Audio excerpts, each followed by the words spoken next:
Sud Radio 10h midi. Avec vous et avec Gérard Collard. Bonjour Gérard. Bonjour. Bonjour. Et alors dimanche, c'est la fête des mères. Et oui. Et qu'est-ce qu'on offre à sa maman? Des livres. Voilà. Et puis des livres qui sont plutôt heureux, de bonne humeur. On va, en cette fin de pandémie, on va peut-être pas faire dans le genre, vous voyez, comme haute littérature, mais scabre. Enfin bon, voilà. Oui. Non, on va faire. Alors, je voulais vous remercier.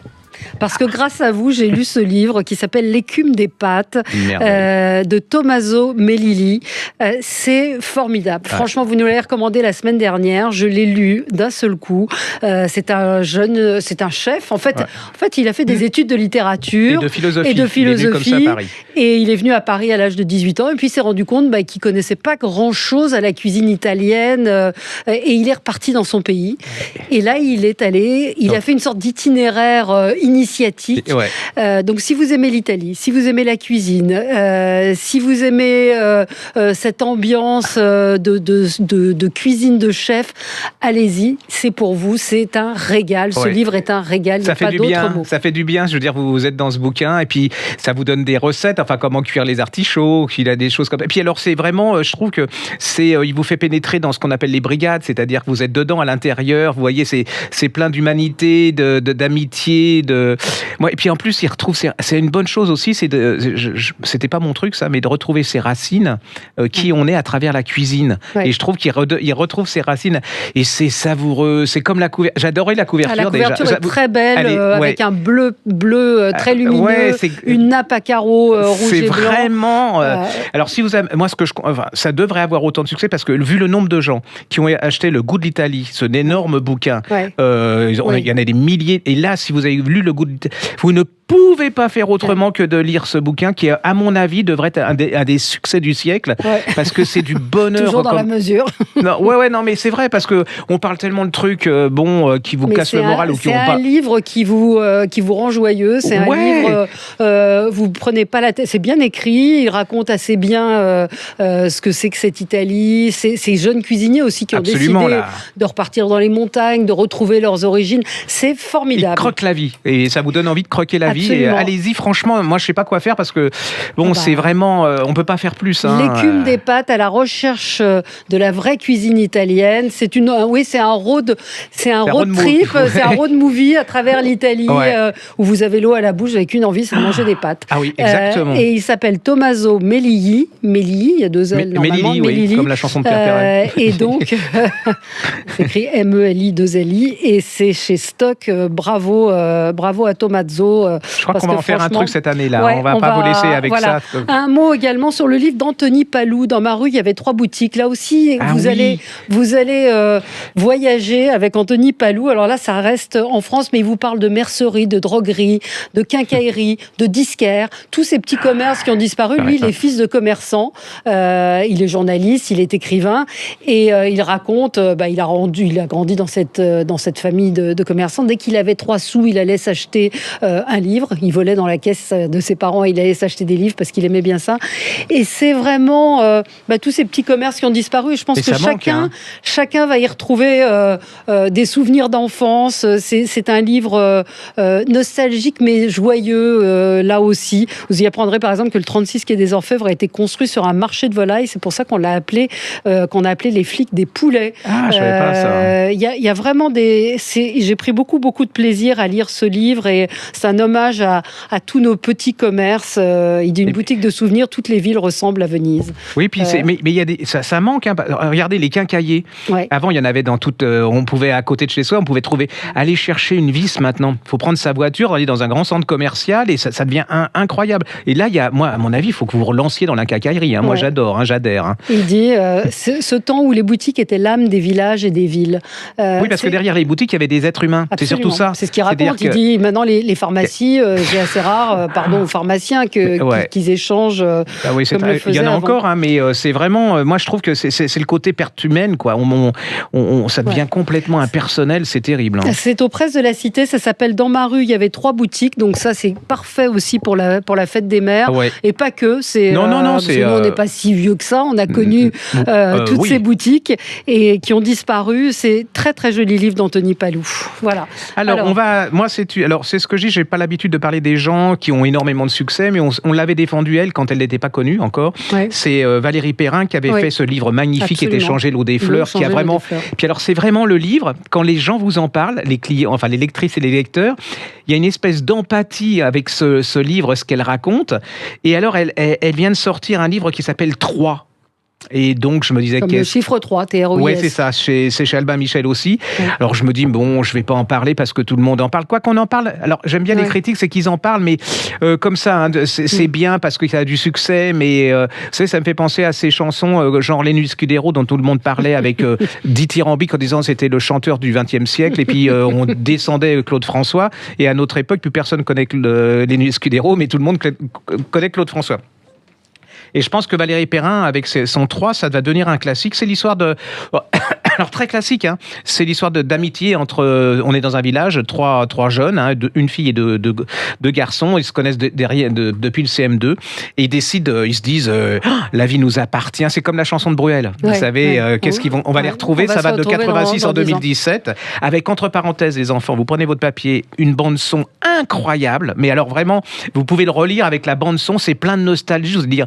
Et même vous, ça va être comme la Madeleine de Proust. On dit, mais oui, là, il s'est passé là. Et puis, on a tous eu une bande de copains, de potes comme ça, en se disant, on se quittera jamais. Alors, le problème, c'est que la fille, son grand-père va mourir et puis elle va se retrouver seule. Alors, elle va jouer la sécurité, elle va se marier. Et puis, les deux autres, ils vont monter à Paris. Ils voulaient faire de la musique, un rock. Et puis, vous verrez que ça va pas se passer comme ça. Il y en a un qui est pas très sympathique, qui est plutôt pervers, manipulateur et tout.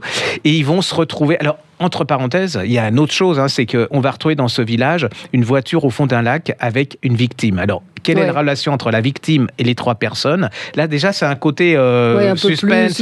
Et là, ils vont tous se retrouver dans le village. Alors, ils se détestent, ils s'aiment. Est-ce que l'amitié peut résister aux années? Est-ce qu'ils vont se retrouver à la fin du livre? Alors, en plus, il y a une personnage qui s'appelle Lily, qui est une gardienne de refuge pour les animaux.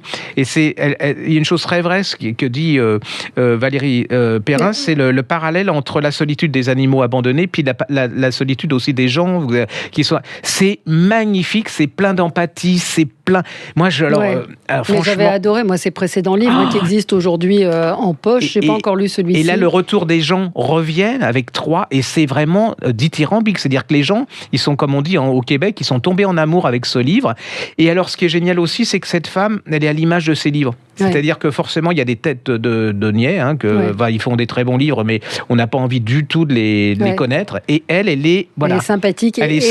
Elle sera en signature à la Griffe Noire. Oui, alors c'est pas pour ça que je le fais. Mais ça n'a rien à voir. Mais lisez Changer l'eau des fleurs, qui est en livre de poche et qui est vraiment formidable. Il y en a un autre aussi avec Dimanche dedans, je ne sais plus. Mais il y en a deux. Les oubliés du dimanche. Voilà, allez-y, c'est vraiment... Très, très bien. Si vous n'avez pas les moyens de lire celui qui est en gros, vous pouvez le faire lire ça marche très bien à 17 ans.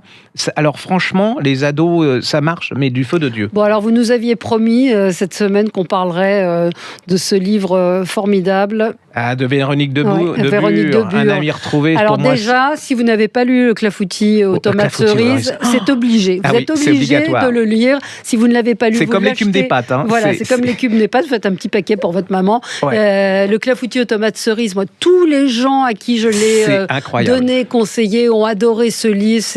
Franchement... C'est l'histoire de cette vieille dame qui a 90 ans, qui se retrouve en allié dans sa campagne et qui raconte sa vie avec tous les petits plaisirs, regarder le ciel comme ça, le chaise-longue, en se disant peut-être que c'est l'année prochaine j'ai 4. Et puis alors ça sonne juste ses petits enfants qu'elle invite, mais au bout d'un moment elle en a marre, ses copines, l'apéro, les tartes, c'est mais vraiment d'une sensualité, c'est humain. Je veux dire, c'est ce qu'on perd de plus en plus maintenant, parce qu'on part dans les grands trucs et tout. Et puis un ordinateur, ça remplacera jamais ça. Nous, c'est ce qu'on aime, c'est le plaisir de la lecture. Et alors là, celui-ci, Un amour retrouvé, est aussi un livre formidable. Et c'est la preuve qu'on peut aimer à 70 ans. Alors l'histoire, elle est très... C'est son histoire en plus. Ah oui, c'est l'histoire de sa grand-mère, de sa mère, donc qui a 73 ans, qui est veuve et qui retrouve un premier amour de jeunesse. Il y a sa mère qui arrive, elle est dans son lit et elle dit à sa fille, si tu savais ce qui m'arrive. Et sa fille, elle craint le pire. Et en fin de compte, cette dame, elle a eu un amour à 20 ans. Alors c'est des aristos, un peu désargentés. On se dit pas trop les choses. Et elle était tombée amoureuse de cet homme qui s'appelle Xavier. Alors il s'était juste touché du doigt. Vous savez, déjà là, ils avaient l'impression d'être un orgasme final à cette époque. Et le type, il disparaît. elle sait pas où. Et 50 ans après, il lui envoie une lettre en lui disant, écoute, j'aimerais bien te rencontrer et se revoir. Et là, elle a, comme dit Véronique de Bure, elle prend 20 ans de moins, elle a les yeux qui pétillent, elle sait plus comment elle imagine pas comment est le type, ils vont s'écrire, ils vont se rencontrer. Il y a les petits-enfants de chaque côté, ils ont leurs enfants et tout, c'est la rencontre des enfants, de la mère. Et puis de la fille, un peu quelque part, elle se dit... Bah oui, c'est ça qui est... Moi, j'ai trouvé que c'était intéressant, c'est de voir ses parents vieillir, c'est de se voir vieillir. Et puis, c'est la formidable relation entre une mère et sa fille. Et puis, de voir sa mère se transformer comme ça, c'est... Et puis, je trouve qu'on infantilise tellement les gens là et on se rend compte qu'à 70 ans, c'est des vrais adultes, des vraies personnalités qu'on peut aimer. Il va lui faire sa cour. Mais je sais... Et alors, ce que je disais, c'est que très très bien, c'est que généralement, dans ce genre de roman, ça s'arrête quand tout le monde est heureux. Enfin, voilà. Or là, elle vous montre la fin de cet homme qui va avoir Alzheimer. Oui, mais faut pas raconter la fin. Faut pas raconter. Ouais, mais enfin, c'est dans la logique. Et c'est vraiment. Elle croque la vie. C'est comme dans l'EHPAD, c'est-à-dire ces gens, ils vont jusqu'au bout de leur amour. C'est d'une tendresse, d'une générosité, Et puis c'est pareil. Il y a la cuisine. Ça se passe à Osgore, ça se passe dans le Périgord. Mais il y a énormément de tendresse, de l'émotion. Il y a de l'amour, quoi. C'est vraiment de l'amour. C'est vraiment. Moi, je suis tombé complètement sous le charme de cet homme et de cette femme. Et puis je me mettais à la place de Véronique de Bure en me disant mais bon, j'existe quand même. Voilà, les espèces de. Voilà, moi c'est pour la fête des mères, les deux là, vous avez passé un bon. Mais c'est pas un livre pour femmes. Hein, les hommes sont. Les hommes sont concernés aussi parce que c'est ce troisième âge. Absolument. Dont on parle. En fait, c'est pas un troisième âge. C'est la suite. De cette manière-là, c'est la suite de la vie. Et puis alors, ce qui est génial, c'est qu'elle retrouve l'amour de cet homme, mais elle ne continue à aimer son mari. C'est-à-dire qu'ils se sont aimés pendant 50 ans aussi. Elle continue à l'aimer. Il est mort. Hein, voilà. Et l'un n'empêche pas l'autre. Et je trouve que Véronique de Bure, là, en plus, elle en écrit pas trop souvent, ce qui fait que, voilà, elle garde ses émotions. C'est chez Flammarion, ça s'appelle Un amour retrouvé. La couverture est absolument charmante. Merveilleuse.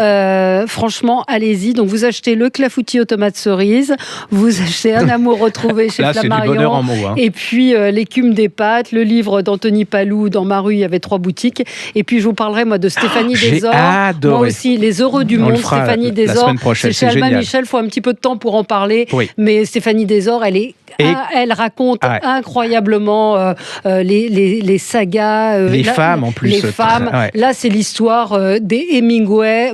Enfin, il y a Hemingway, mais c'est surtout Sarah et Gerald Murphy qui, en 1921, arrivent en France, se retrouvent dans cet entre-deux-guerres avec tous ces artistes. Ça parle de Fitzgerald. Ça parle de... Ça, là aussi, Les heureux du monde, c'est aussi sympa que la couverture. Aussi, c'est chez Albin Michel. Allez-y, mais on vous en reparlera.